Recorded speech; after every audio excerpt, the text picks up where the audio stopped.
देखो मैंने काफी सारे एनीमे तो नहीं देखे हैं, लेकिन जितने भी देखे हैं तो एक बात मैं जरूर बोल सकता हूँ कि attack on Titan is totally on a different level. अब ऐसा नहीं है कि मैं दूसरे एनिमेस को कमा कर रहा हूँ because of my lack of knowledge about animes, लेकिन फिर भी जो इमोशन और जो कैरेक्टर्स की फीलिंग हमें इस एनिमे में देखने को मिलती है दैट वॉज आउटस्टैंडिंग। और अब सीजन 4 भी टिपिकली खत्म हो चुका है, तो एक चीज जिसके ऊपर मैं काफी टाइम से बात करना चाहता था कि why AOT death scenes are so real. देखो अटैक ऑन टाइटन की एक खास बात यह है कि मरने के लिए अपने विक्टिम्स को बहुत ही स्मार्टली यूज करते हैं। अब जैसे कि सीजन 1 को ही देख लो, जिसमें पहले ही एपिसोड की पहली डेथ एक माँ की होती है, जिसके बारे में हमें यह भी पता चलता है कि वो कितनी स्वीट, सिंपल और केयरिंग थी अपनी फैमिली के लिए, किसी का बुरा नहीं चाहा और उसके साथ ऐसा हुआ। पर हमें ऐसा दिखाया क्यों जाता है? क्योंकि बच्चों और औरतों के लिए हमारे दिल में बहुत ही सेंसिटिव इमोशंस होते हैं और अटैक ऑन टाइटन इसी का फायदा उठाता है। देखो किसी भी डेथ सीन का इम्पैक्ट ऑडियंस के बीच में तभी देखने को मिलता है जब वो उस कैरेक्टर से रिलेट कर पाए या उन्हें उसके बारे में कुछ पता चले, उसकी स्टोरी के बारे में पता चले, तो ऑडियंस के बीच में उस कैरेक्टर को लेके एक अलग सी फीलिंग जागने लगती है, भले ही वो कैरेक्टर स्टोरी के लिए इतना इंपॉर्टेंस ना देता हो। और इसका बैड एग्जांपल दूं तो हाल ही में रिलीज हुई हमारी बॉलीवुड मूवी अटैक को ही देख लो, जहां हमारे अर्जुन शेरगिल की गर्लफ्रेंड मारी जाती है, लेकिन वो सीन इतना रिलेटेबल था ही नहीं क्योंकि उस कैरेक्टर के बारे में हमें ज्यादा कुछ दिखाया ही नहीं जाता और जितना बताया जाता है उससे हम रिलेट नहीं कर पाते। देखो मैं यहाँ मूवी को क्रिटिसाइज नहीं कर रहा हूँ क्योंकि मूवी काफी अच्छी थी और मूवी के कॉन्सेप्ट को मैं अप्रिशिएट जरूर करूंगा, लेकिन ऑडियंस सिर्फ इसी चीज से रिलेट कर पाती है कि अपना हीरो स्ट्रगल कर रहा है। जहाँ वो 4 लोगों को पहले अकेले मार देता था, अब वो खुद से अपनी उंगली तक नहीं उठा पा रहा है। और वहीं हम अगर एक अच्छा एग्जांपल को देखें तो अटैक ऑन टाइटन के सीजन 3 एपिसोड 18 में कैप्टन एरविन स्मिथ की डेथ।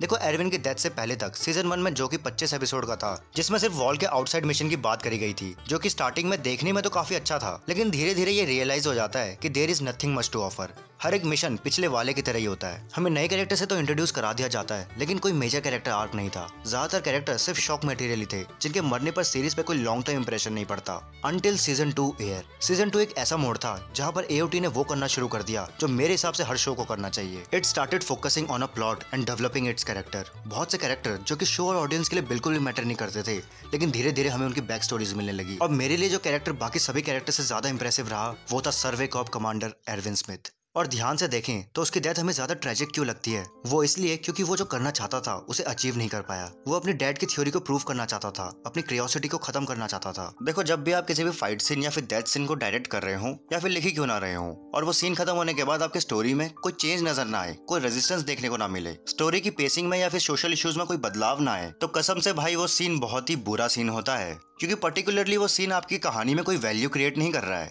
वो सीन सिर्फ आपने उस टाइम फ्रेम के लिए डाला है कि वो स्टोरी थोड़ी आगे खिंच जाए। और यही चीज अगर हम एरविन के कैरेक्टर पे अप्लाई करें तो हमें एक जीनियस लेवल की इंटरेक्शन देखने को मिलती है। एरविन ने 0 कैजुअलिटीज के साथ कोलोसल टाइटन को गिराया था because at any point Erwin didn't get emotional. और एरविन के सभी प्लान्स भी इसीलिए सक्सीड होते थे क्योंकि वो कभी भी इमोशनल नहीं होता था। लेकिन बिल्कुल एंड मोमेंट पर जब एरविन ने अपने ड्रीम्स पे गिव अप कर दिया, तब उसने भी ये रियलाइज नहीं किया कि उसका ये ड्रीम सिर्फ ड्रीम नहीं है, वो उसके एक्शन का ड्राइविंग फोर्स भी है। अगर वो एंड में अपने ड्रीम्स पे गिव अप नहीं करता तो शायद वो कोई बेटर स्ट्रेटेजी डेवलप कर सकता था। और यही चीज एक स्टोरी को रियल बनाती है कि ऑडियंस इन कैरेक्टर्स को ह्यूमंस की तरह देखे।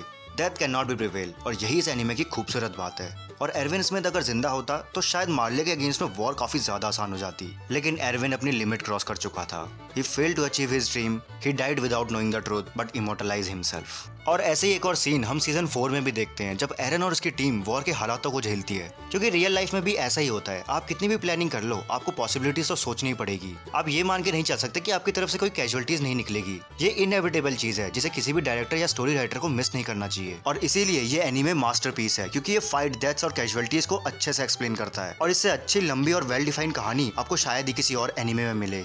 देखो वीडियो बस यहीं तक ही थी। वीडियो अच्छी लगी हो तो वीडियो को लाइक करना और चैनल को सब्सक्राइब भी कर देना। और अगर वीडियो को ज़्यादा ही अच्छी लगी हो तो अपने दोस्तों के साथ भी शेयर कर देना। मिलते हैं द वन के ऐसे ही किसी और एपिसोड में। तब तक के लिए गुड बाय।